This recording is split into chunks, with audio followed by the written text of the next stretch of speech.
sky.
Pain has a face.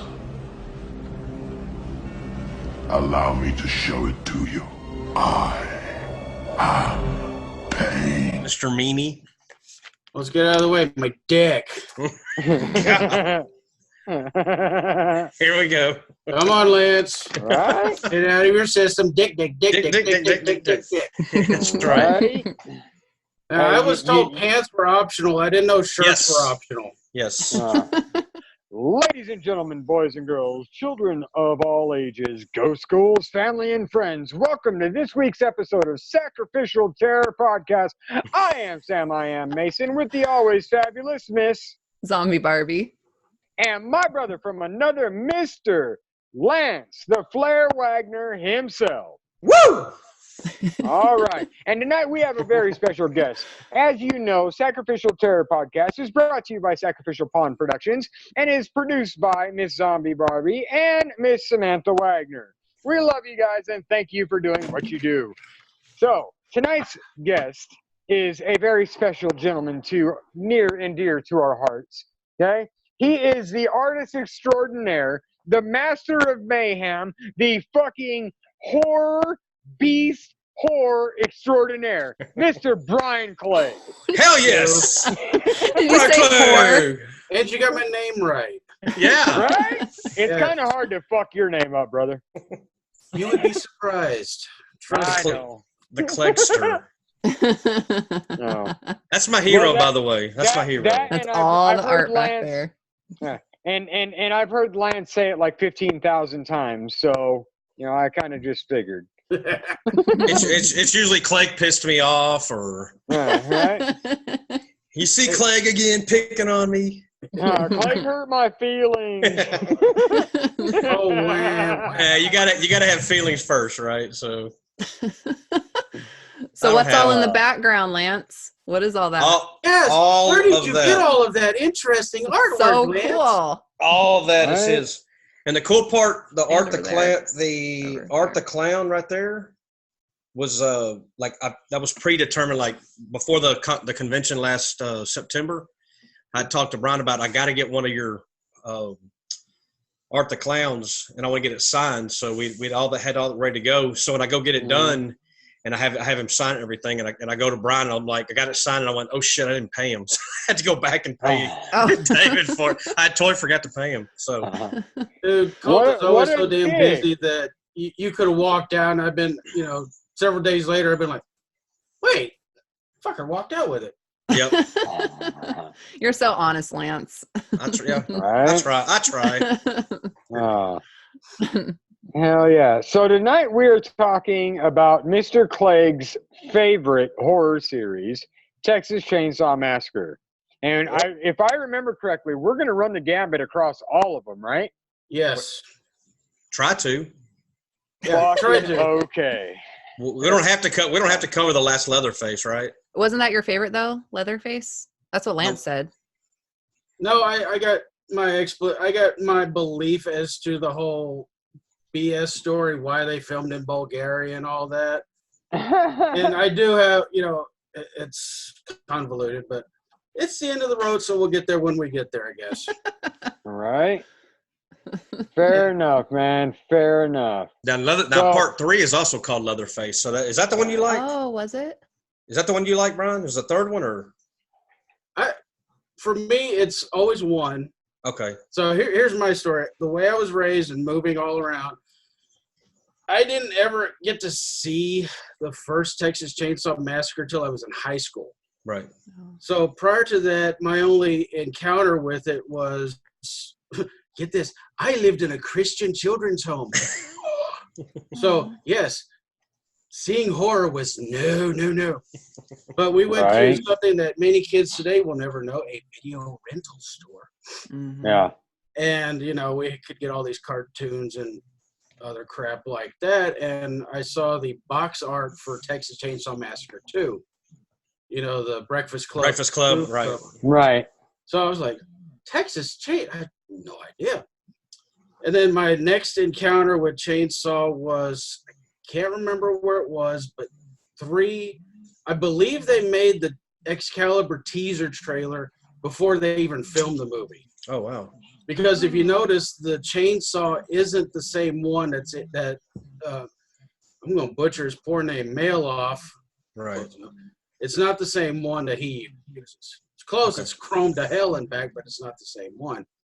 I was watching this TV thing, and they were showing stuff like ads for the trailers for Andrew Dice Clay, Adventure of Port Fairlane, Leatherface, and you see this chainsaw come out of the water, and the Similar to lady Excalibur, yeah. stuff like that. So it wasn't until high school that I finally got to see the first one. But growing up in Texas, after us, it's just one of those things.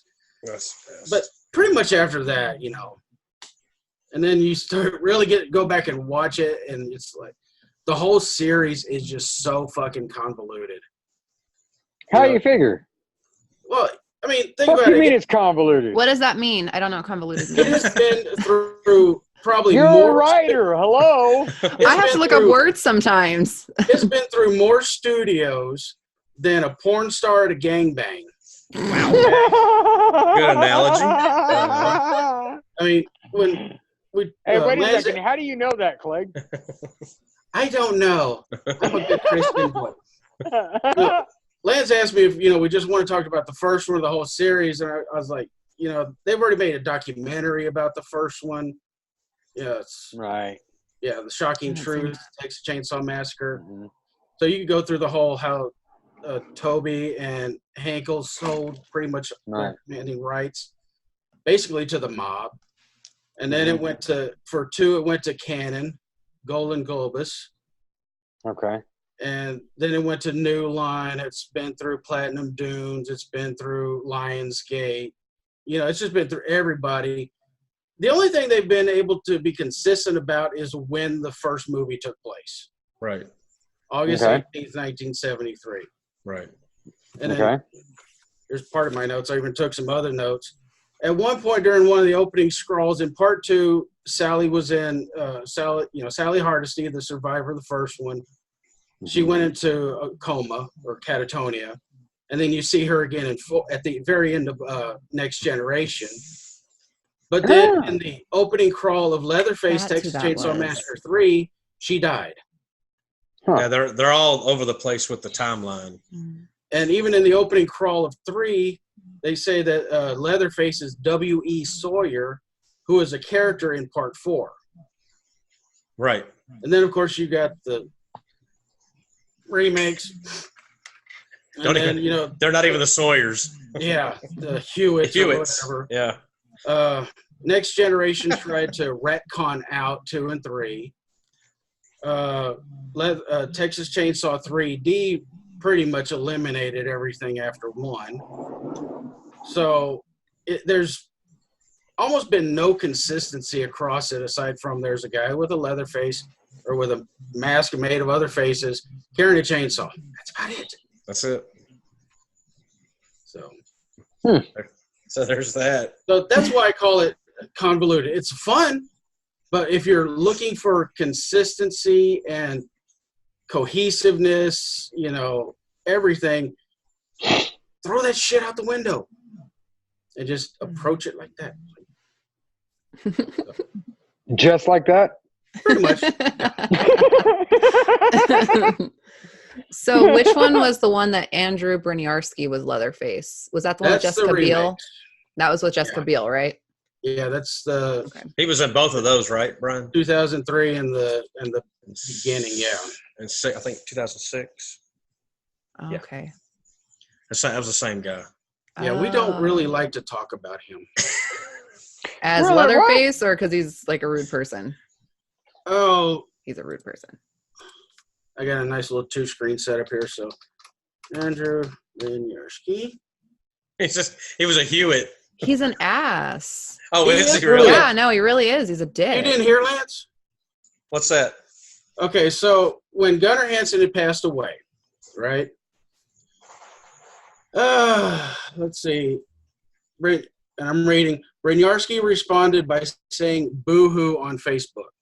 Oh, I didn't know that. Oh, I just meant in And then person. when a fan said to him, "Nice of you to insult the legend that is Gunnar Hansen," Briniarski replied, "Could give 0 fucks. Suck his dead nuts." Oh, wow. Holy shit, I didn't know all that. So his whole thing was Gunnar Hansen had, wasn't a big fan of the remakes, obviously. Nobody was. But when somebody passes away in Hollywood or even in real life and you have a beef with them, there are It ways. ends there. Yeah. Yeah, it ends there, and there are ways of, saying, like, he could have said something like, "We had our differences, yada, yada, yada." Mhm. Right. Be classier about it. Absolutely. Yeah. Don't be a whatever- fucking douche. Hmm. Well, he was a guest at the Idaho Horror Film Festival, I think the second year I went. And that was when Bill Oberst was there. And he was just a fucking dick. Oh, he was at a convention I was at in Houston. Lance, Comic Palooza. I had some pictures I needed signed. One was the one with 2 Flashes. So John Shipp, who played the Flash in the 1990 series, was there. I needed to get him to sign it. And the guy who voiced Darth Maul in episode 1 was there, and I needed him to sign a picture I'd done of Darth Maul. So just before the show had started, I was walking around seeing where their tables were to kind of, maneuver my way over there. I turn around, and I see on somebody's banner, Texas Chainsaw Massacre. I'm like, no!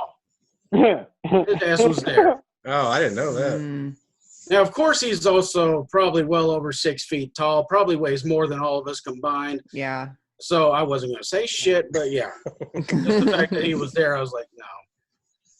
Good product placement, Sam. Thank you. Yes. I didn't see it. Stuff What is from it? Jack in your crack. Oh. Oh. You did say something to Tyler Cohn, though. He did? Like You rudely? did. Oh. No, Brian. No. Brian. Oh, okay. Brian said something to Tyler at the convention. Yes. Okay. Our good friend Tyler Shacone, Yes. by the way. Oh, When we're the friends, yes. So I don't know what I was doing at Cult Classic, but I was away from my table. It was before the show started, and there you go. So I'm going back to my table, and I see this guy standing there just looking at everything. Okay, Sam, yes, we know. What? better I'm get- helping with product We placement. better get man. paid for that. Yeah, Oh, yeah, of course. We're going to get The base sued. of any good blood. there you Fake go. blood. Fake blood. There you go. All right, my bad. I didn't mean to be a dick during that time. Go ahead. Continue on with the 6 foot plus tall dickhead. Go. I don't know. Is Tyler 6 foot plus? No, we moved on to No, Tyler. not Tyler. We moved Oh, on we're to Tyler. now. Yeah, we're on Oh, Tyler. shit, my bad. We love Tyler. Tyler's not. a Yes, we dickhead. do. And I see this guy sitting at my table, and as I'm getting closer, I'm like, that's Tyler Cohn. Holy shit. I don't get, celebrities just looking at my table and stuff. That's Aw. changed. But so I walk up to him and we get to talking, and I told him flat out, Next Generation is not my favorite. I thought it was, I just didn't like it. And but he's like, I hear that all the time, yada yada yada, and he taught me back into watching it. I mean, he knows that it was like the redheaded stepchild of the series. So, but he taught me into watching it. I gave it another viewing. So, poor Tyler. Yeah, But didn't the episode that we did where Tyler explained some of the psychology behind why they did what they did and why they did how they did it? Didn't it help a little bit? Didn't it help a little bit? Okay. Movie ahead of its time. It's a movie ahead of its time. Yeah, whenever I went back to watch it, you watch Next Generation, and then you start thinking about stuff that happened in the first movie. Mm-hmm. Right. Like whenever Ed Neal, after he gets booted out of the van, he does that mark all over the van, and Partain, I'm probably butchered his name too. Franklin, he's looking at it going, "What do you think it means?" So whenever this whole Illuminati and the guy with the 3-piece suit shows all these scars and symbols all over his chest in Next Generation, it kind of starts, like maybe that was Engel's way of tying in stuff from the first one that was just throwaway. Like right. Was that a symbol or was Ed Neal just being goofy? You'd be like, bleh. Then again, if you've ever met Ed Neal, it's probably him being goofy, going, just being goofy, yeah.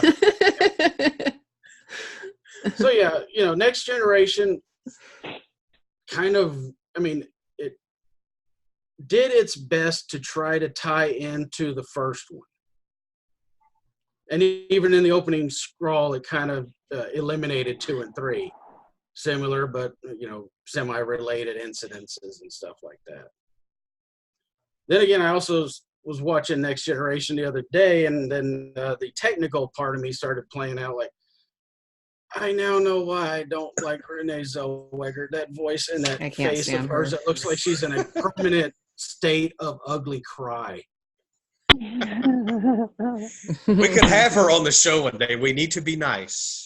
Well, probably not. Good luck with that. We had that. We're at the VIP party. No. I'm We'll sorry. have her on, and then we'll bring What? Brian on with her. What? No. Hold on a second, dude.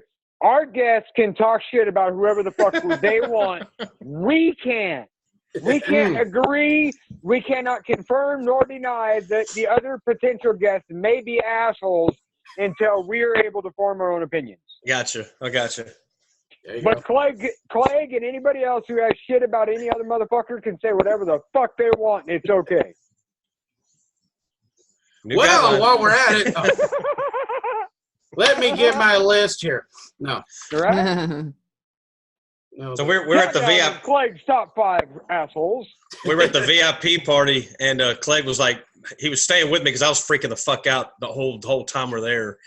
And so Tyler came back and talked to us. It was, I think we had David Howard Thornton on one side and Tyler on the other. That's how it worked out eventually. And we're talking, and I told Tyler at that one point, I said, I just recently bought the New Generation prior to the convention, and Next I said, Generation. Huh? Next Generation. That's what I said. What I say? New. The Next Generation. New Generation. Thank you. The Next Generation. So I'm telling him, I said, back when it first came out, everybody's like, the movie sucks. It's the worst thing they should ever made it, blah, blah. They don't want, Matthew McConaughey and Zellweger's people don't even want to come out, blah, blah. So I had all these things in my head like, okay, here we go. This is going to suck. And sure enough, it was bad. To me, I didn't like it. But then prior to the convention, 20-something years later, I bought it. I actually found it at one of my places I go to get movies. And I found it, and I watched it again, and I liked it. I actually did like it. And that's before I even knew Tyler was going to be at the convention. And so I'm telling him that story. When I'm telling that story, Tyler goes, yeah, Brian said it sucks. Damn. He looked over at Brian, goes, yeah, Brian said it sucks. Aww. And Brian's like, wait. Well, you say you were freaking out mentally. I'm freaking the fuck out. We're both sitting. Here's my remembrance of it. It's me and Lance. We were sitting at a table with Eric Ara, probably butchering his name. He's a Leatherface cosplayer. He dresses up as awesome Kingpin. dude. He's awesome dude. Met his girlfriend at the last Cult Classic, so Courtney. It's also a romance place. Courtney. Yeah, and I can't remember his friend's name, but we were all just sitting there just chit-chatting. And then I think somebody said, God damn, he's big. I look over, and Robert Mukes is walking through the door. And if you've ever seen the man, he's at least 9 feet tall. That's not being funny either. He's huge. I heard he's huge. He is. And I don't know if he's mastered it or not, but I did not see him duck through the door. So, it might have been some sort of weird magical move or something. And in the back of my mind, I'm like, God damn, he's big. Holy shit, he's sitting at our table. Yeah, he sat down right next to us. Right. We were all told like one piece of pizza. It looks like somebody just gave him an entire plate of pizza slices. He puts it down, sits down. I swear we could have been standing and, him sitting, us standing, we'd still be looking at him right in the eyes. Wow. Finally, we're just sitting there talking with him and just chit-chatting. And then Dan Yeager, Leatherface from Texas Chainsaw 3D, sits down with Ron Scott. They both sit down across from us. And Dan's telling us stories about 3D and how there was one scene that they cut out of the movie where he's walking down some steps with Marilyn Burns in his arms. I think that was her last movie, too. Yep. So, and then before long, we had Art the Clown. Mailoff was standing there, Leatherface from Part 3. And back in my mind, I'm just like, I got to get the fuck up and get out of here, man. I was the same way. As long as Brian stays, I'm staying. I'm not going nowhere. I mean, I've done some customer service jobs. Worked at a gas station at one point, so I learned to just, yep. Back in my mind, I'm like, so. What were we drinking? We were drinking. Awesome. We all drank that scotch or some shit. Oh, I don't drink. I had to drink. I had a drink with them. It was that hot. Yeah. Yeah. Because that's what Ron drinks, right? He always has scotch. Yep. Yeah. That Facebook thing the other day, he was blasted on I think it was wine or something. he was toasty. It was hilarious. That's really not all that surprising. Good times. Yeah, man. When it That's comes why I to, don't drink anymore. I've never drank. That's good. Right? I grew up during the whole just say no thing, and so Hey, dude, I'm glad you brought that up because I'm kind of pissed off at the Dare mascot because they made me believe when I was a kid that drugs would be a whole lot easier to get than they were, them lying motherfuckers. Oh, no shit. I'd figure, cocaine was flowing like wine. Right. Right? Just water and stuff. Like the salmon of the Capistrano. And marijuana, you just turn the corner and there it is, blooming all over somebody's backyard, which probably is the case in some places. Fucking bullshit, liars. Dang Dare people. Anyways. But yeah, back to topic, people. Oh, yeah. Yeah. What were we I here for? forgot again? we were discussing. Porn. Okay. No. Texas Chainsaw, moving on. Yes. So, I saw the first one finally, high school. And what I think works for it and against it, in fact, the whole series also, is the gullibility of the people. The ones the actual victims? No, the ones who think it's real. Oh, yes. To this day. This day. Yeah. In 1974, when it comes out, and you get this opening scroll. There was no internet. This took place in Texas, which you might as well have said was the Wild West. Mm-hmm. Nobody's going to verify it, so suddenly there's, once again, it's Texas, so got to be true. visibly there's people running around with chainsaws, wearing other people's skin. Like, well, we are fucking Texans, so. But now that's Florida's bag. Yeah. And, to this day, people still believe that everything in that movie happened.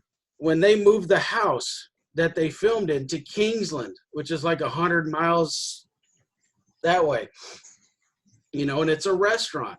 I've seen posts where people go, oh, here's the house that, they filmed Texas Chainsaw Massacre in. You can go down into the comments and somebody almost 100% guaranteed will say, I wouldn't eat in a house where murders took place. And there was a time where you could have said, it didn't happen. It was a movie. Now you just go like, Yeah. My son may interrupt. It happens. And what I liked about Texas Chainsaw, and it's also kind of evident in my art, is the grittiness, the dirtiness. Yeah. And up until, yes, Wes Craven 2 years prior had done The Last House on the Left, which was grim and dirty and nasty and all that. But if you look at it, prior to the 70s, horror was clean, pristine. Everything was nice. And, oh, my Lord, he stabbed her? Oh! Oh, my God. And then suddenly the 70s rolls along, and you've got, and suddenly the weapon is no longer a butcher knife. It's a chainsaw. Yeah. It's no longer kitchen utensils. Somebody went out into the tool shed and said, I'm going to use that son of a bitch right there. Boy, you sure got a pretty mouth. Yeah.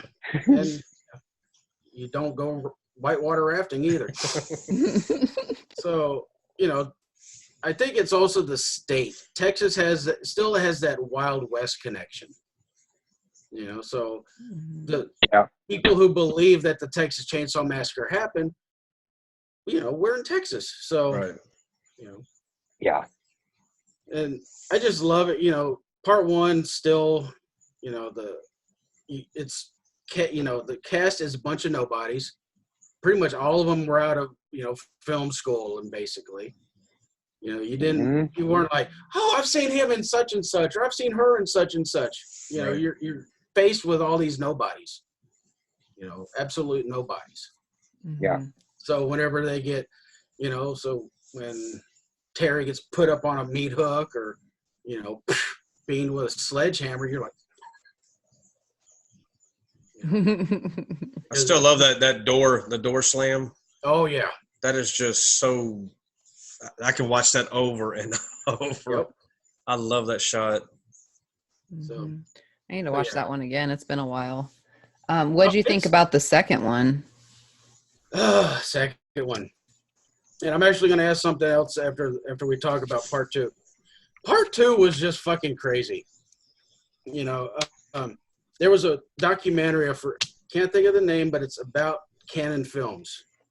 Which if you grew up in, if any of you children watching out there, if you grew up in the 80s, Canon Films was all over the place. They were doing action, drama, horror.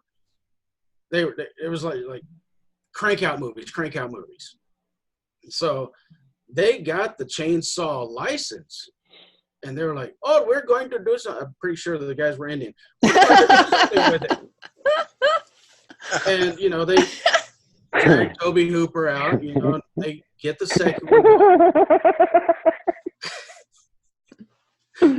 And, the second one's being filmed, and they want... Thank you, come again. Thank you. Oh, we're going to make this movie. Thank you very much. Oh, shit. Make this That's whether you like fucking it or great. not. And they wanted horror, but Toby Hooper wanted to make a comedy. He wanted to make a straight-up black comedy. And it's even covered in the documentary. Whenever they started seeing what was coming in, of course, they didn't like it. They did not like what they saw. So, and then, of course, there's all the butchering that happened in the editing room, which, That does not happen in film. I know. I don't know where they came up with this bullshit story. Yeah, that shit just does not fucking happen, dude. I don't know what the fuck it is you're talking about. But I mean, it's a fun movie, and let's all admit that Dennis Hopper is pretty much the Nicolas Cage of his time. Freaking love him. Oh, absolutely. But he's fucking great at it. Oh yes, he was great. Every movie he was in, even if it was something small or minor, like even in Apocalypse Now, if it was a small role, it's like, yes. He was wasn't he in Super Mario Brothers too? He was Bowser. Yes. We don't talk about that movie either. I own it. I like it. Pretty sure he didn't talk about that movie either. But yeah, I mean, when you first watch it when you're a kid, you don't notice gaps. You don't notice, weird cuts and stuff. But whenever you go back and look at it, it's like he shows up in Texas after, the kids get their heads cut off, on that bridge where feasibly no two vehicles could be side by side. Been on that bridge. Much less travel as long as it did. I mean, you could walk across it in Quick. 2 or 3 minutes. Yeah. Maybe. Oh, that's true. But no, the bridge in the movie is like, what? 18 miles. Or something. Yeah.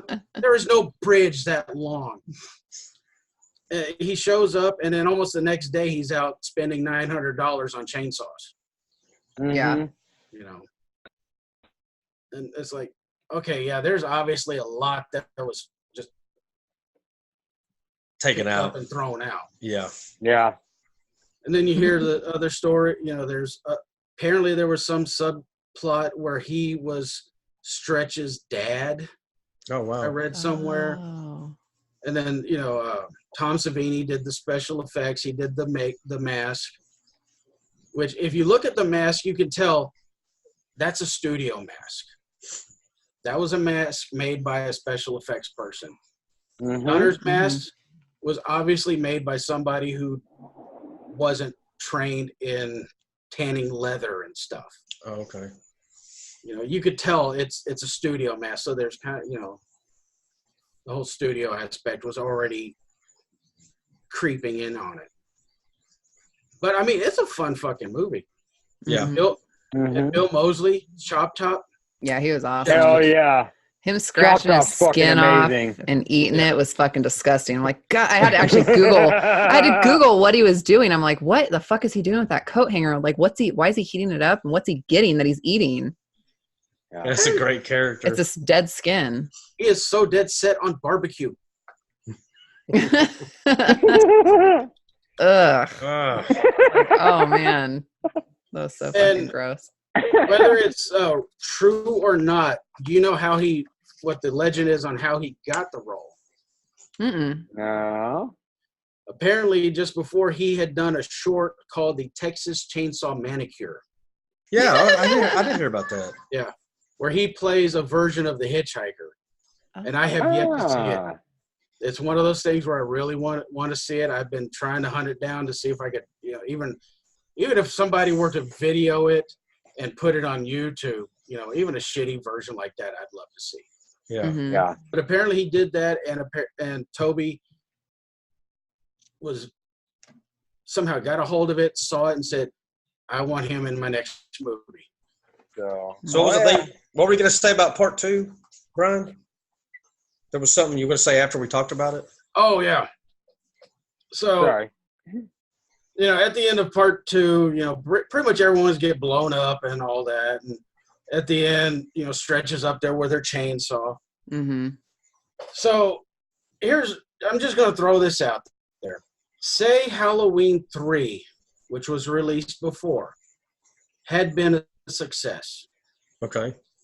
and then introduced the whole anthology aspect to these franchise horror movies. Right. Freddy hadn't even come out yet. He was still a couple of years off. Texas Chainsaw Massacre 2 hadn't come out yet. Pinhead was still many years away. Do you think it would have been possible for after 2 for Chainsaw to take something like, say, in part 3, Stretch had become the new Leatherface? That would have been cool. Oh, yeah. She had already had, Leatherface put somebody's face on her, Yeah. We've all seen how people react to that. They run out into the middle of the street, get hit by an 18-wheeler. What was that reference, Lance? That was Devil's Rejects. Rejects.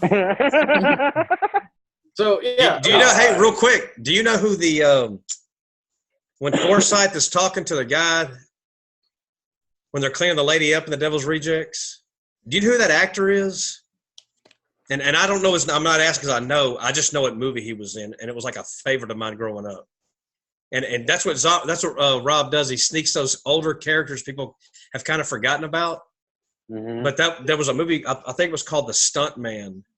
Back in, it had to be early '80s because it was like on regular repeat on HBO and stuff.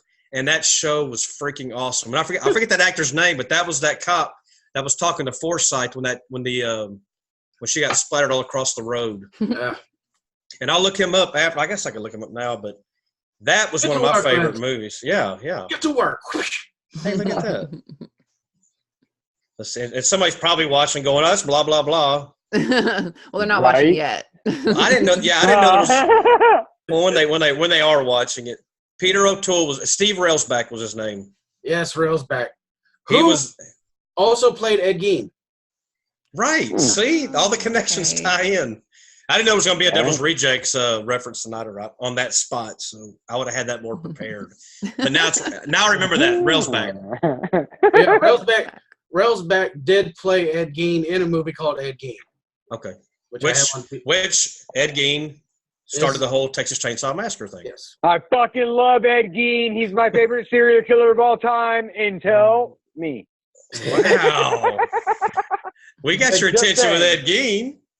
Hell yeah, you do. Gein was a blatant, he was the obvious inspiration for Norman Bates, Leatherface, Mhm. Christ, Keep going. Patrick Bateman, Uh-huh. American Keep Psycho. Keep going. I like that Buffalo movie. Bill. Those are the four main ones that I can think of. Huh? Buffalo Right. Bill. Oh, dude, I got to do my Buffalo Bill scene today. It's fucking awesome. You tucked your dick. No, I didn't touch my dick, nor did I fuck myself. Wow, That's good. wow, Damn it. that escalated so fast. Oh, wow. Right? We're hoping we can see that footage. Yeah. Hey, no, it's like where he opens up the door and it's like going back and forth. Oh, yeah, was she a big fat person? Yeah. You know, that scene? Yep. Wait, say Fucking- it again. Which scene? Was she a big Jodie- fat person? When Jodie Foster comes to the door, Yeah. is looking So for her. Clarice comes to the door looking for the old lady, the anagram, and Oh. Buffalo Bill opens the door, like towards the end of the movie. I gotta watch it again. I don't remember. I have to watch it again. Dude, I remember like certain scenes, but I don't remember that one. It's I have scene to is watch fucking it again. iconic. That over the shoulder, dirty back and forth, fucking was beautiful. Anyways, I I have to did watch that. it again. okay. Cool. That was my homage to Silence of the Lambs. So Nice. Oh, okay.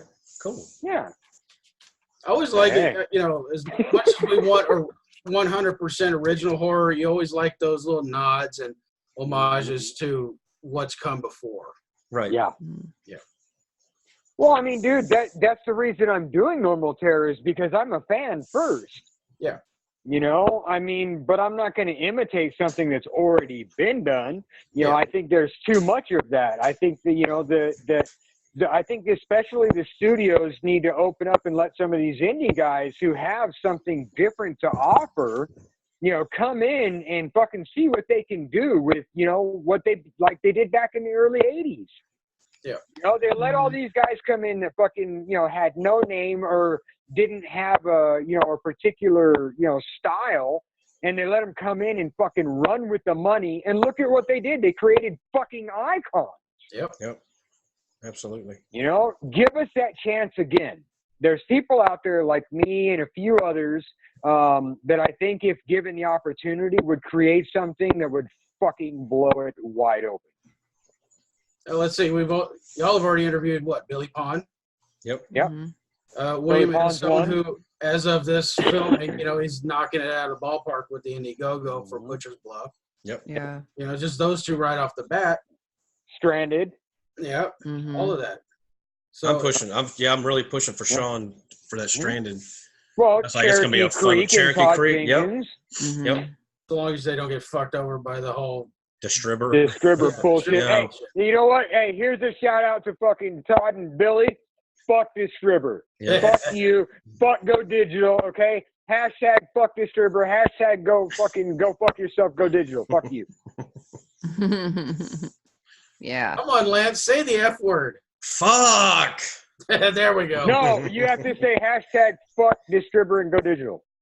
Hashtag fuck distributor. Yes. Hashtag fuck go digital. Go digital. Yes. just for Todd and Billy. Yeah. Good times. Good times. Yeah. Okay. So back to Texas Chainsaw. Where were we? Okay. Now, I'm going to deviate once again here, but I did tell Lance that, the whole didn't he direct Poltergeist? Thank you. Yes, we've talked about that too. Yes. So here's my theory. None of us were on set. Had one person just come up and said Spielberg directed the movie, even in this whole Me Too movement, if one person says one thing, it's 50-50. Once more people start saying it, then there's fuel for the fire. So in '82, when Poltergeist was being made, I don't think Spielberg, who was Steven fucking Spielberg, I don't think he just went in there and swung his dick. In fact, I think he had a contract that prevented him from directing it. He was contracted to another studio, but he could produce it. Right. So what I believe, and I've actually written them down here, except for one, which I couldn't find the budget on it. Texas Chainsaw cost let's just update it to today's money. Texas Chainsaw cost $729,000 to make. Okay. That's a relative drop in the bucket. Right. Hooper's next movie, Eaten Alive, in '77, today's money cost about $2.2 million. Okay. Funhouse in '81, I couldn't find a budget. But we're still going to go that he's a low-budget dude. Suddenly, he gets a call from Steven Spielberg. I love Texas Chainsaw Massacre, and I want you to direct this movie. Right. Suddenly, you go from, single-digit millions to a $29 million studio film. That's crazy. Mm-hmm. My belief, and if you've ever seen interviews with Tobe Hooper, he's kind of a meek little guy, or he was kind of timid a little bit. I think once he got on set, he was blown away. Yeah. And I don't think Spielberg went in and treated him like they eventually did Richard Stanley on The Island of Dr. Moreau. Fire him off. Such a good fucking movie. We have to cover that movie at some point, guys. Yes. Mm-hmm. There's a whole documentary on that too that you should see if you haven't. Can't think of the name of it. Yeah, I mean he was fired like maybe a week into it. So I don't think Spielberg went in and just fired Hooper or replaced him. I think personally that Spielberg went in and did an uncredited assistant role. Right. So, the whole thing where people kept saying Spielberg directed it, he might have been an assistant director. Mm-hmm. I don't think he just flat out said, Toby, piss off. Mm-hmm. But I think once Toby got on there and saw the money, he was like, yeah. Right. It just had Spielberg all over it. I mean, the cute animals, the cute kids. Mm-hmm. It had Spielberg's fingerprints all over it. And I used to go, I would tell people, that was the messed up thing for me, is I would go, that when we talk about Poltergeist, I go, yeah, that was a good Spielberg movie. They go, no, Tobe Hooper directed it. So then I finally come over to the Tobe Hooper side, and when I start telling people Tobe Hooper, they're like, no, that's a Spielberg movie. So it's like I never get on the right with the right people. It's always someone's going to bicker with me and go against me. Who fucking cares? I know. And they can all it's a great movie. suck a dick. They can all fucking suck a dick. It doesn't fucking matter. What matters is who has the fucking credits. Period. Tobe Hooper. It doesn't. Quit trying to take away from fucking somebody. Because of what they are capable or aren't capable of fucking doing. None of us were there. I don't fucking know. But fucking this whole debate of your opinion is better than mine. Fucking dude, suck a dick and lick a That's butthole. right. That's right. But that's what I don't even know how long this rumor's been going around either. I just heard about it a couple of months ago. Yeah. But yeah, I don't think Spielberg went in and said, piss off. Yeah. Mm-hmm. Yeah. And then they gave him today's money $60 million to make Life Force, which That was a okay movie. A lot of money. Jeez. But the Fun House is one of my favorites. Yeah. I And do then, love of course, the Fun after House. I guess Life Force didn't, perform well, Texas Chainsaw Massacre 2 dropped back down to $11 million. Oh. Yeah. So okay, Life Force came out before TCM2? Yeah. Okay. Huh. Well, there you go. All right then. But yeah, then off of 2, then you go to 3, which moved to New Line, and by that point, you'd think New Line would know how to do horror. Mm-hmm. You would think. Fucking Freddy. Yep. Yeah. I wouldn't really consider that fucking horror, but Oh, come on. 3, like I said, is kind of a perennial favorite of mine because, that's the first time I actually saw Leatherface in action was when the chainsaw come out of the water and all that. And you had the heavy metal soundtrack, Laws Rockets, Leatherface, theme song at the end. I mean, let's put it right up there with the Dudes of Wrath doing Shocker. right? Great song.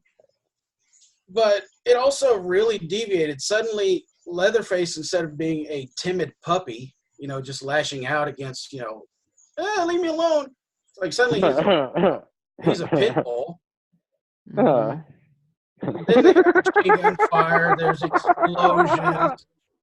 Right. Leatherface isn't the Leatherface we've seen in the first 2, who's being commanded. Right. Definitely. The question is, where the fuck did this family come from? Which, after hearing about Tyler, talking me into watching Next Generation again, maybe Leatherface is being moved from family to family, technically. Right. Okay. So I could see that. So that's Kind of like a foster kind of thing, but like on an inbred scale. But then there's also the mention, that I was watching it the other day, and I think the mother goes, "He sure does make good babies." And of course, you have Jennifer Banco, who they consider Leatherface's daughter. Right. Ah. She was funny. Oh yeah. That woman is just High if you could energy. bottle up whatever energy she has that we saw at Cult Classic last year. It's like 5-hour energy. Screw that shit. Banco energy. I mean, I got to ask her, about. I got to ask both her and Mailoff. This is one of Viggo Mortensen's first movies. Yep. The freaking king, man. And I asked both of them. You don't want to ask another actor about another actor, but in this case, you kind of had to. Yep. Right. When you were on set with Viggo, when you were acting with him, Viggo, I'm like, wrong movie. Right. Did you get an idea?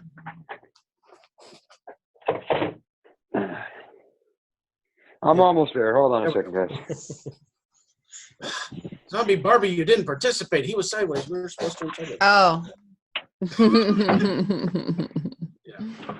But yeah, I asked both of them. I said, did you think that Viggo would become Viggo? That actor. Yeah. Mhm. Both of them said no. Wow. They had no idea. Huh. Interesting. And again, they were probably also like, fucking Viggo.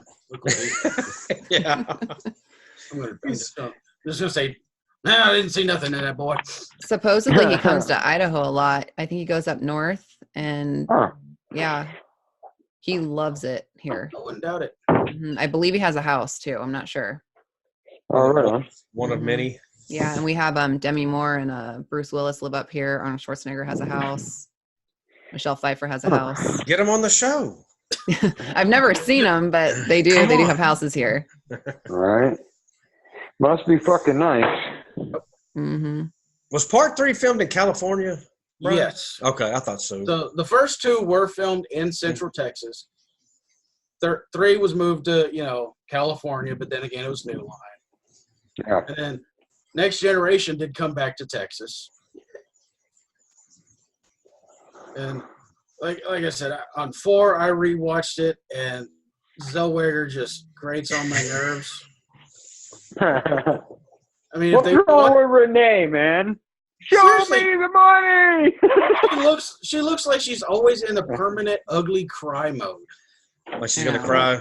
Yeah. Yeah. I mean, if they wanted a blonde actress who could act, they should have gotten Joey Lauren Adams, who was also in Dazed and Confused with Matthew McConaughey. So That's a Right. good comparison too. That's a real good comparison. So they could have had, sort of a D&C kind of a reunion on set. You know. Right. And then, of course, I guess it's the additional dialogue recording, ADR. I think that might be the full term. Yeah. The Tyler's girlfriend, her voice. I was like, I've heard better. Is it Lisa? Yeah, Lisa. Mm-hmm. Heard better voice acting in porn, so. She might be a cult classic, so Uh, you might get to meet her too. he sounds super excited about it too. He'll tell her your voice gets on my nerves. That's Well, just the actor Brian. who played, You'll have to video actor that. who played W.E. is going to be there, too. Right, Oh. right. Yeah. I got the. Nice. Nice. Yeah. I gotta get the new ones though, because Tony Moran's already had to bail out. He Yeah. bailed on them. But hey, Unfortunately. Right. they got Berryman. That's right. It's gonna be awesome. Oh yeah. Just And- Michael Berryman. Yeah. No big deal. No big deal. Right? Yeah, they're fair, man. Literally the face of horror, just about. Yeah. Oh. He was the one that was Yeah, in Nicholas Tana's movie, right? Yep. Hell's Kitty. That's right. Mm-hmm. Yeah, also back to Next Generation, Mail Off in 3, Big Pitbull, and seriously, anyone who could heft that damn chainsaw above their heads. Beast. Right. And I'm going to admit, Lance, I honestly don't remember seeing you at 2017. Up until that point, that was the busiest convention I'd ever been at. Okay.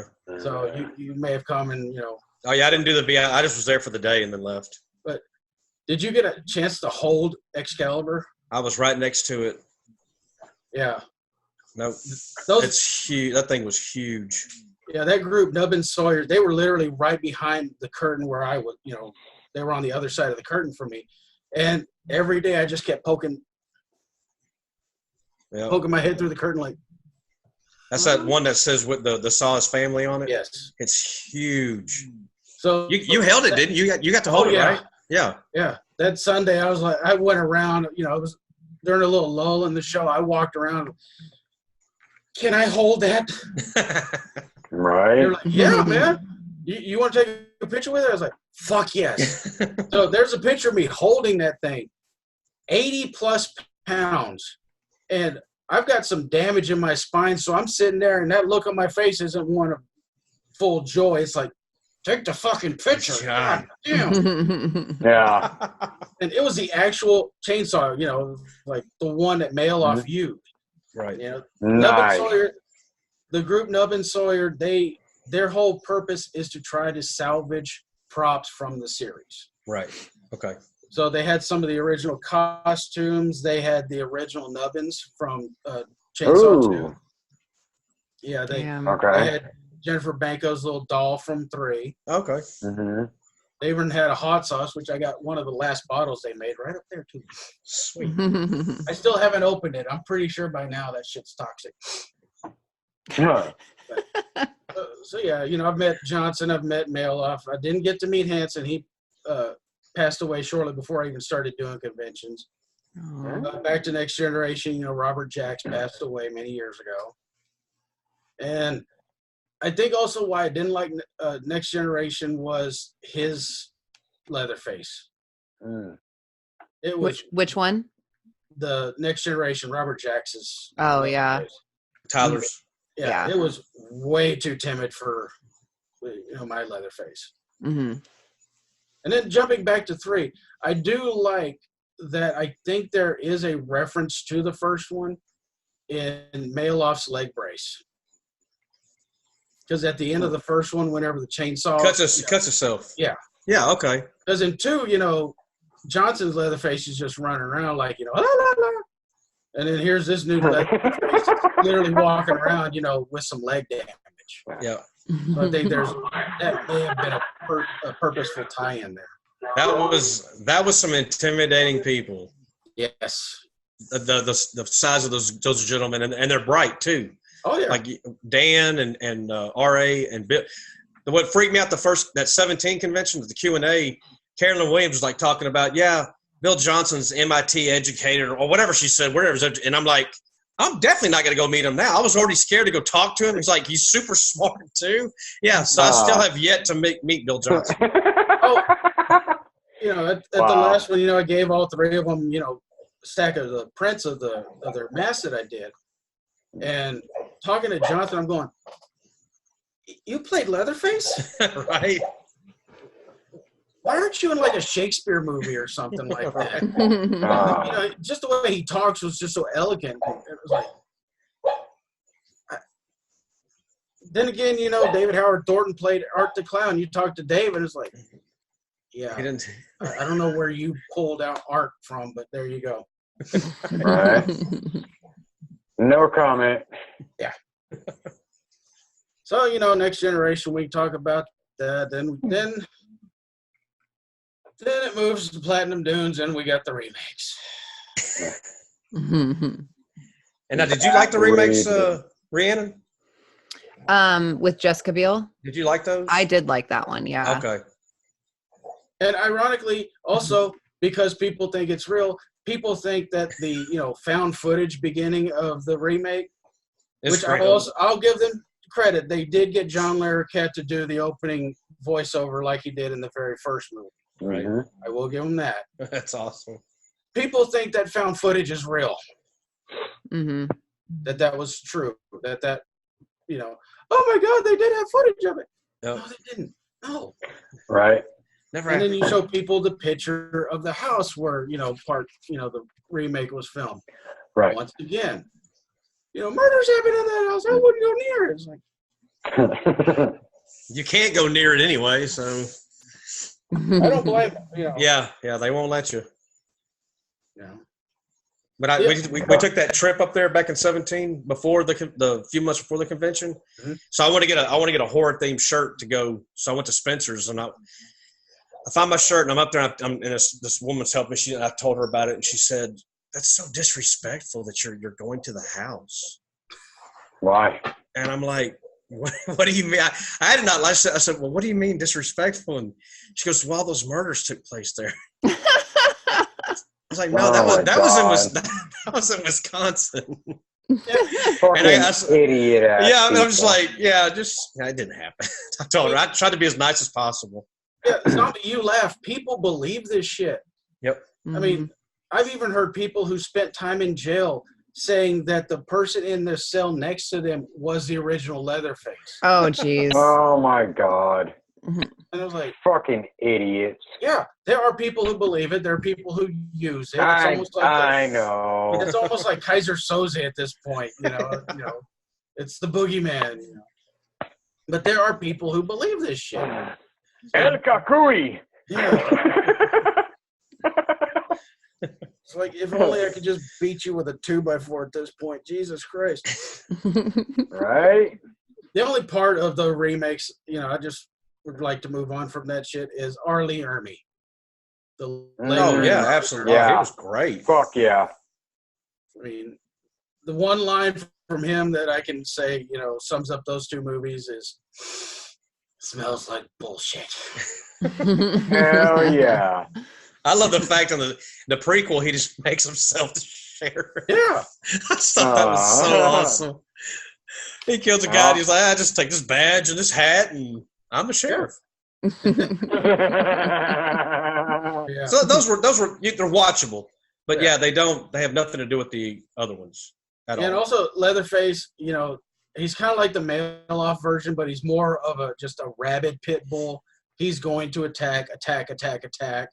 Yeah. Big fucker. Yes. I don't want to intentionally piss him off. Of course, if he ever watches this, you do not know where I live. Oh, that's fucking awesome. So we'll just move on. And then, 3D was there. 3D, that's right. Yeah, 3D just, eliminated everything before. It's supposed to be a direct sequel to the first one, so that worked. And then we get to Leatherface. Now, 3D and Leatherface were both filmed outside of Texas. Right. And I could really go into why that all happened, but it has to do with Robert Rodriguez pissing off then Governor Rick Perry with Machete. Oh, wow. Oh. Yeah. After that, all of the incentives went away for Texas filmmakers. So their bullshit of filming in Bulgaria for Leatherface. Oh, See, I didn't even know that until you said that. Yep. I mean, Wait, in fucking Bulgaria? yeah, Yes. Seriously? they filmed Another Leatherface country, in yes. Bulgaria Hmm. because they wanted to find a place that looked like Texas. Instead of just going to Texas. That's weird. Texas. Yeah. That's so cool. You guys match. Yeah. Fucking twinsies. That's it. So my only thing about Leatherface, and I went into it not reading about it, not knowing anything about it. Mhm. You remember this movie? I spit on. Yeah. Yep. Uh-huh. Okay. Yeah. You remember box art? How Oh, yeah. you would get a movie and you should never believe what you saw? Right. This woman has just chopped, crippled, and mutilated 4 men beyond recognition, but no jury in America would ever convict her. Yeah. Almost none of that really happened in the movie. Right. Oh. And also, The Camille box Cooper art. did not look like that. Yeah. So I went Well, into why that not? movie.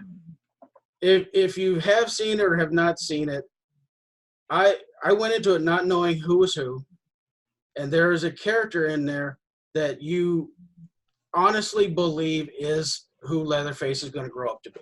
Yeah. Right. Oh, yeah. And then all of a sudden it's this kid over here. Yep. Mhm. The Right. switcheroo. The old switcheroo. Mm-hmm.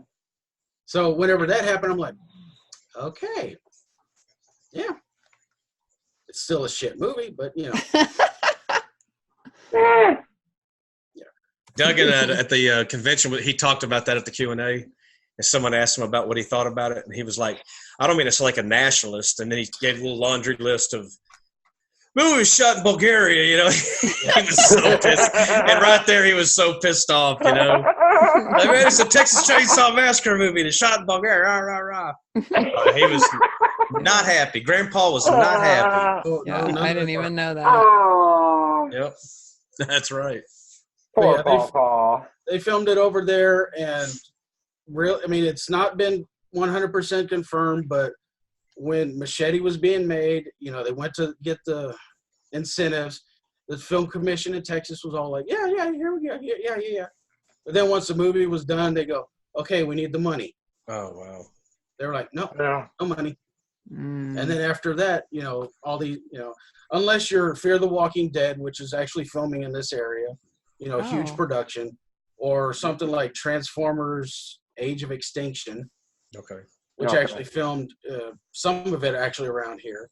Unless you're this big company and a Huge. big production who doesn't Right. really give a shit about your incentives. You Yep. know, low budget indie guys, you know, have no hope. Gotcha. Mm-hmm. I need to change that. Yeah. So that's why I'm kind of tentatively optimistic about Legendary taking over everything now. You know, here's a big studio. They've got the rights to it, to everything. They have money. Right. They put Fede, whatever his name is, the guy who directed Evil Dead. Oh, Fede Alvarez or something. Yeah, Fede Alvarez. You know, Mhm. he's a horror guy, so he's overseeing everything. So I'm hoping that whatever happens with Chainsaw now is good. I think it'll be good. Mhm. Yeah. I trust him. Of course, if I was him and, you know, he's just going to be like the producer, I would go and get low-budget indie directors in charge. Yeah. There's a guy in Midland, Odessa named Billy who would really like to direct a Chainsaw movie. He would do great. I think he would do great. So here's hoping, you know. Who knows? Who knows? Yeah. But yeah, you know, that whole series, you know, I love the series And at the same time, I'm frustrated by it because if you're wanting cohesion from one movie to the other, Yeah. not gonna happen. Right. Not gonna happen. So they are making a new one? Yep. Oh, Yeah. okay. Kim Hinkle got the rights back. Okay. Apparently, there's that new 35-year loophole that the guy who made Friday the 13th, the writer, Mm-hmm. everything's starting to revert back to everything. Like Freddy is now back in the Wes Craven household. Okay. Hinkle got the rights back to Leatherface after Leatherface, botched everything. Mm-hmm. Which shows the last two movies didn't give a shit because another movie came out about the same time in England and they labeled it Leatherface. Had nothing to do with Texas Chainsaw Massacre. Oh. Of course, the character looked like something I would draw. He had barbed wire and stuff around it, but All right. but yeah. Damn. Well, it's time to get some more horror. The more horror, the better. Mm-hmm. That's right. Well, with that loophole having kicked in, that's going to make a lot of studios, be a little bit more original because, Friday the 13th, nobody can do anything with it right now. Freddy's back with Wes Craven's family. They may not do anything with it. Right. Yeah. Well, I'm all in on indie horror too. So. Mm-hmm. Well, it's great to see all the Go-Go's that are doing good. It's like they're making their goals really quick. Getting into stretch goals. That's good. That's real good. Yeah. It does suck they have to resort to crowd. Right. Yeah.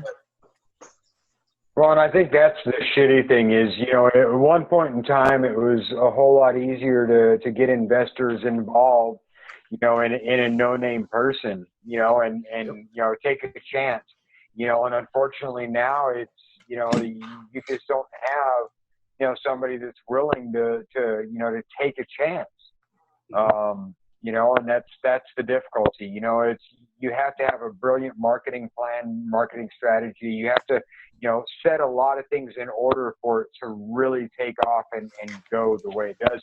And you have to fucking work your ass off at it, So it's a double-edged sword, it goes one way or the other. Yeah. Gotta be hard. Mm-hmm. That's the hard part. The money part of it. Like you always hear them talk about that. The money part's the shitty part. Yeah. Got all these ideas. I just need the money. Yep. Yeah. Also, fuck it, whatever. Producers and stuff would just stay the fuck out of the editing room too. True. Let the editor do his thing. Mm-hmm. Well, I think that's something between the director and the editor that needs to be worked out because the director is the one who creates the vision. The editor is the one who puts it together and works it out. So, as long as those two can work together, I think that's what makes a film. But ultimately, the editor makes or breaks a fucking film, period. Mm-hmm. True. So, the editor make you look like a fucking genius or make you look like a dunce. See, in Candy Corn Josh was actually editing, right? Him and his girlfriend, because they both do editing. Right. Have you seen Candy Corn yet? Yes. Brian? Did you like it? Yes. Did you? Okay, cool. I've heard some negative things about it, and I don't know what people want. I just don't get it, but whatever. I think people these days just love to hate. Yeah. Mm-hmm. Like you with Falco, Lance. Yeah. Whatever. Do you not like Falco? So what is the Falco story? I love Falco. I love Amadeus. It's one of my alarm. Amadeus. Amadeus. Did you really just say Amadeus? Then say it. Did I say it wrong? Amadeus. Whatever. That was her Idahoan. I wouldn't talk there. You butcher everyone's name. So I butchered one word the entire time we've had this show. Not Amadeus. Like, rock me Amadeus. Amadeus. Well, it sounds like it says Amadeus to me. That's that way you hear the song or whatever? Yeah, I hear Amadeus, so whatever. That's awesome. Regardless, awesome. I like the song. There you go. He loves to torment me, so whenever he just wants to get shit in my head, he'll post a song or something related to a song, and then I'm like, fuck, it's stuck in my head. He's always like, and scene. He's always just jacking with me. But he loves me. What's the deal with Falco? Just one of the things. So about a year ago, just like people who have no life, they post a picture of their stereo. And it was Rock Me Amadeus by Falco. Amadeus. And I believe, Lance, you commented that, great, now it's stuck in my head. And ever since then, then it evolved into stuff like, how can I work Falco's death into something Lance just posted? Yeah. Hashtag never forget. And then it even evolved into, Lance is a big Nirvana, Kurt Cobain fan. So how can I really fuck with him on that one? Or even stuff like, I think I've worked Mama Cass into it. Yes. With hashtag ham sandwiches and stuff. Yeah. Yep. You've got them. You Oh started it my all. God, dude, that's fucking amazing. Like Sonny Bono, Don't Go Skiing. Yep. Right. So. In all fairness, you haven't done any too soon. I mean, they've all been gone for a while at least. Is there such a thing as too soon? I really don't think that there is. Yes, there is, Eam. Yes, there is. Yes. Nah, dude, you can never be too fucking soon. Have we met, Lance? Right. Be nice. Be nice. I am being nice. That is me being nice. Be nice. Yeah. So, hey, Lance, you guys have a shotgun for home protection? Of course. Meanie. There's no way he pulled that trigger, so there's no way. What are you talking about? Kurt Kurt Cobain. Cobain. He was murdered. Oh, He yeah, was he was murdered. totally murdered. Did you watch that documentary, Milk? I feel there was one. He was too fucked up to even pull the trigger. What was that one? Bleach. See Bleach? That's what I meant. Bleach, not Milk. Bleach. Bleach, Milk, Did whatever. you ever see Bleach? Yeah, Bleach. I think that's what I was talking about. That was I was just thinking Milk, badass. whatever. Yeah, that was good. I think it was Bleach. Yeah, that was a really good documentary. I thought she killed him before. I knew after I saw Bleach. Oh, yeah. I knew it then. Yeah. Well, even the cop was saying that if he could go back, he would change everything with that investigation. Even I'll say this, fuck you, Courtney, there. So yeah, fucking Hashtag Courtney did it. yeah. That's how strongly I feel about that. yeah. Fuck, Lance, that was savage, bro. I think that was the most direct fuck you I've ever heard out of you. Brian brings it out of me. I mean, what can I say? Dude, that's like the 6th time you said fuck this episode. I'm impressed. Thank you. Thank you. I should be on more. That's right. What other cuss words can we get him to say? Just totally corrupt Lance. By the time I'm done with you, you will be the drill sergeant from Full Metal Jacket. There you go. That's what right. is your major malfunction, numb nuts? What are you doing in my head? Go fucking you. Right? Good times. Good times. Oh, Oh, fuck. man. Good times. All right, Brian, who you want to shout out, brother? Who you want to give some love to? You know how we do. Yeah, I do. So, first off, I'd like to thank God for without him, this win couldn't – wait, wrong one. I want to thank my wife, who's put up with me for well over 10 years now. Oh, My little 5-year-old who unfortunately didn't interrupt us today. awesome. Cute little guy.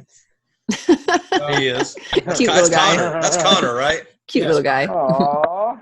It's Connor. He's watched me draw a lot of this shit, so the fact, if he doesn't wind up crazy, it's going to be a miracle. Mhm. I want to thank you guys for having me on. I want to thank guys from my group, CCP Comics. Don't ask me what that stands for. McLean McGuire, who also does all the prints for me. Like everything you got behind you, Lance. He's the one who produces those for me. Nice. Some of my biggest supporters, Kyle and Sarah Dunn. Sarah Dunn was So Dunn Studios. She just really got started. She's an anime artist, but she's kind of finding her voice. So good luck with her. Shout out once again to William for the success he's having with that. And shout out to Roy and Lisa Rose. Gas station. Yeah, We love them. yeah, we got Cult Classic coming up Valentine's Day February. weekend. That's right. Right. So that's going to be fucking kick-ass. Hell yeah. That's pretty much it. I'm probably forgetting some people, and they're going to be like, you motherfucker. I want to thank That's my all right, mom. bro. I want to thank my mom. She's up in Michigan. Who Right. basically I got my art from her, so Oh wow. Right. it's apparently genetic. There's my mom, me, my first sister, no. My second sister, she could draw. My third sister can't draw. My little brother, he's a tattoo artist in Michigan. Oh wow. Oh damn. My son in Florida, he can draw. Connor's starting to be able to draw some, so I Damn. think it's Good. genetic. Very cool. Nice. Oh, that's all that's Hell genetic. yeah. Right on, brother. I appreciate you being on the show, man. It's been an honor and a pleasure to finally come face to face with you instead of just commenting back and forth the bullshit we do on Facebook all the time. So That's what social media is for. all right? Hell yeah. Hell yeah, dude. Too many people take that shit way too fucking seriously. I'm here Way to too tell serious. you, and I'm here to tell you we like to fuck around, so fuck you. That's right. Anyways, all right, Lance, take us out, brother. What we got? Primetime Horror Podcast. Those guys will be coming up real soon. Lance Dale, Thad Timothy. Oh, Lance Dale is L2. Thad Timothy, David Martin, Scott Williamson, James Blankenship, and Damon Williams. They're some of our bigger supporters. Like Brian said, Roy and Lisa Rose, they own the gas station in Texas. They're going to have the Cult Classic Convention, Valentine's Day weekend. Boom. Nice. Going to be all kinds of guests there. It's going to be awesome. Circus of the Dead reunion. That's going to be worth the price of admission, if you ask me. Shout out to Charles Harsky again he was one that bought Zombie Barbie's book. Yeah. Thank you. Charles is awesome. I've known him for a very long time. Richard Stringham, Billy Pawn, Parrish Randall, Tyler Shea Cohn, Bill Oberst Jr., Chanel Ryan, Tamara Glenn, my co-host, my two terror cohorts in crime, my wife who's off screen taking care of the grandbaby. Love you, Sam. So she's make sure we shout to her. And then three Indiegogos, still going strong. And probably by the time this is out, they're probably still going to be going. So you got Sean Burkett, who's doing Stranded, and it's trending. It's really good.